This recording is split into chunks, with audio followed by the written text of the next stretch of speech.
Hello everyone, Ben here and welcome back to the Cooper Tyres USF 2000 Championship on iRacing. Today we're at the New Hampshire Motor Speedway for a second oval race of the season. I'm still really an oval rookie. This is only my second open wheel oval race ever, the first coming earlier on in this USF season, and that showed a little bit in qualifying. We're lining up in 10th place on the grid, but more than anything it showed in practice, where I really struggled to land consistent times and to kind of nail my turn-in points and being smooth on the inputs through the corners. Here though is the starting grid. You'll see us down there in 10th of a grid of 13.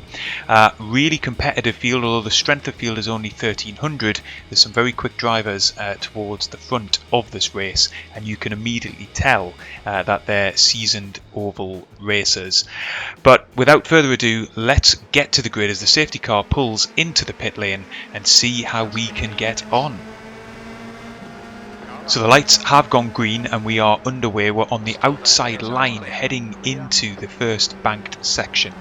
Unlike the oval we did earlier on in the season, the USA International Speedway, this lap is about twice as long. It feels a lot wider. There's a number of different lines through the corners, and they're a little bit less banked than those corners at the International Speedway, and it's taken a little bit of getting used to. And you can see on our inside already we've got a bit of a challenge from Tyler Butler. He's taking the low road through the corner. We're up high and I'm just trying to hang it round the outside and not spear into him. You can see that to correct the steering mid-corner as the tyres are still not up to temperature, but we just about managed to do it. Butler himself, in fairness, was nice and sensible through that corner, and he decided to back out of it. Up ahead you can see Desjardins, Clements and Hilarides all vying for position as well, and we are just trying to stick with that group up ahead and benefit a little bit from the tow. At the moment it's Clements who's directly ahead of us, and he's trying, you can see, to get past Desjardins, but not having any joy at the moment, and we've got just a gap of just under half a second back to Butler now. Again up ahead you can see Desjardins just trying to get down the inside, but the difficulty is maintaining your pace through the corner when you're on the inside line and not scrubbing the tyres too much. But here you can see in the pop-out camera he's going to have another go down the inside of the corner. This time Desjardins has ran wide. He's not going to be able to hold that position around the outside, and you can see there quite comfortably Clements is through. We though have got our eyes in our rear view mirror, because you can see there Butler's about to have another go down our inside. You can see on the radar he's fully alongside, so I'm just trying to give him plenty of space on the inside. There isn't, however, room for him to go through. Meanwhile up ahead Desjardins is trying to get back past Clements, so it's very tight racing here on the opening set of laps at the New Hampshire Speedway. Christie has held his lead and looks like he's going to be comfortably out front. Our pace isn't too bad at this stage of the race. Sure, our last lap was a 30.3, but our quickest lap so far is in the 29s, and that's much quicker than I was through practice, so reasonably happy with that. We are starting to catch the two cars up ahead as they're fighting for position, and that is also putting us into the grasp of Butler behind. I'm sensing an opportunity here, but you've got to be so careful, because up ahead an accident could happen at any moment. You can see both cars are struggling for grip and squirreling around a little bit. We're going to get then tucked right underneath Clements' rear wing, which is going to give us the outside line around Desjardins. We're going to hold it to the outside, not give him too much of a squeeze, but just look in our rear view mirror, he loses it in the corner, potentially taking out Butler behind as well. We didn't make any contact, and I don't think we pinched him to the apex of that too tight, but let's just take another look from the blimp cam to just see all of that action play out. You can see then we get a much better run out of the corner. We've got much more speed than Desjardins, who's on the inside there. We're on the outside. We give him plenty of room on the inside though, and he just gets on the throttle too hard. That's going to send the rear round as he's unbalanced through the corner. Here's the vantage point from Butler, who just avoids certain death. Fantastic reaction speeds there to get the car slowed down and just duck around the outside. And in fairness to Desjardins as well, he held the brake under that spin, which meant it wasn't as catastrophic as it could be. We resume then, and we're just about 4 minutes into this 15-minute sprint race. We're sitting in 7th place, so we've made a spot up off the grid, and we're trying to get past Clements up ahead. By and large, we've got more pace than him at this stage of the race, and we're trying to apply a bit of pressure and just try and get alongside him. Essentially, if we can do that into one of these corners, particularly if we can get the inside line, then we should have a good chance of getting past him. Butler has managed to rejoin, and he is catching us again because we're not running our true race pace at the moment behind Clements. So he's about 1.5 seconds behind us at this stage, and I'm just doing everything I can to try and get alongside Clements and, as I say, make the pass. He's struggling for grip a bit there. You can see that his car was jerking left and right as he was just trying to get the power down as quickly as he could. That's given us a better run then down the start finish straight. We're going to try and cut back to the inside here. He's taking a wider line as his car is understeering really. I think he's taking too much speed into the first part of the corner. We're now less than 0.2 behind him here, and we're going to take the white line and then try and cut back to the inside. He's struggling now to get the pace down as he's just drifting wide, but he does cut across us. All fair, but it is proving a real struggle to try and get past him.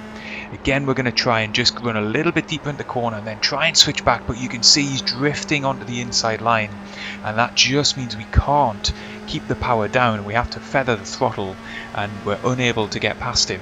All the while, Butler is closing in behind us. We're going to have another go as we come around the left-hander, and again we just can't get far enough alongside before Clements takes to the inside line on corner exit. And at the minute, it's essentially stalemate. We're running very, very similar paces, and where we're quicker on track is into the corner entry and mid-corner, but we can't then make it count on corner exit. And you can see there we just got that wrong heading into the first corner of that lap. We then drop back a little bit. I kind of couldn't maintain that pace behind him. I lost a little bit of rhythm and focus, and you can see there we're slow on to the start-finish straight as we approach half-race distance here, and that's going to give Butler a chance to get alongside us, so we're going to have to stick to the outside line. We do then try the switchback because he was always going to be quicker than us going into that corner, and it has worked out. It's given us a run to get back underneath his rear wing. We're going to pull to the inside, try and get down the inside of him and just hold it here without drifting wide into him. We've got ahead of him in the mid part of the corner, but he's going to get a better exit, is he? Yes, he is, because we can't let the car run out wide, because that would have been a horror shunt between the two of us. So we took back underneath his rear wing. We're going to try and follow him through this corner on the next lap, all the while Clements is scampering off into the distance, but it looks as if, for the time being at least, Butler has got that move done, and we're back down now into 8th position, which is a shame because we had a chance, I think, 2 or 3 minutes ago to try and make the move on Clements and then get up the road somewhat, and we haven't been able to do it, and what's ended up happening is we've dropped back behind Butler. What's going to be interesting now is to see whether Butler can carry that momentum forward and perhaps challenge Clements and give us an opportunity to rejoin that fight for 6th position. Let's have a little look back though before that battle commences and see just how Butler made the move on us. You can see there we give each other plenty of space as he's trying to line up a move down our inside. He doesn't manage it on this lap, so he just tucks back in behind us, and what he's going to try and do is prioritise his exit onto the start finish straight for the next lap. So he takes it nice and gentle on the entry. We're probably a little bit too quick into the corner, and that compromises us on exit. And look at the extent of the overspeed he has on us as we come to cross the start finish line. He's now got the high ground in the corner. We're pushed to the outside, so we deliberately take a wide arc into the corner, which will hopefully then give us a better catapult onto the next straight, which it does. And we tuck back underneath his rear wing. We come out to the inside nice and early into the corner, so he knows what we're doing. We've got then what looks to be the position back, but he gets a quicker drive around the outside of the corner. We can't hold it without risking drifting out into him and creating an accident, and we have to just settle in back behind him. We have one more go through this corner, but unfortunately he's got us covered, and that then means we just have to sit in behind him, consolidate our position, and try and think about how we're going to make some positions up in the second half of this race.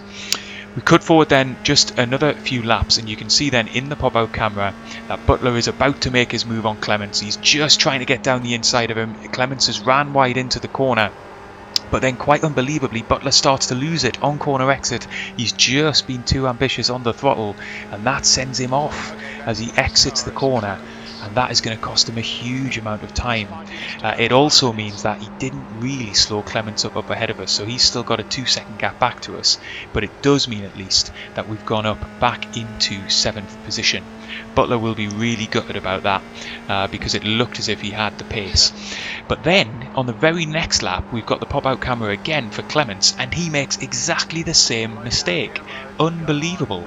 And that then has given us back 6th position in this race, which is fantastic. I couldn't believe my luck at this stage that both of those drivers would essentially make unforced errors on the exit to the first corner, just getting a little bit greedy, I guess, on the throttle, perhaps underestimating the extent of tyre wear as we get into the second half of this race.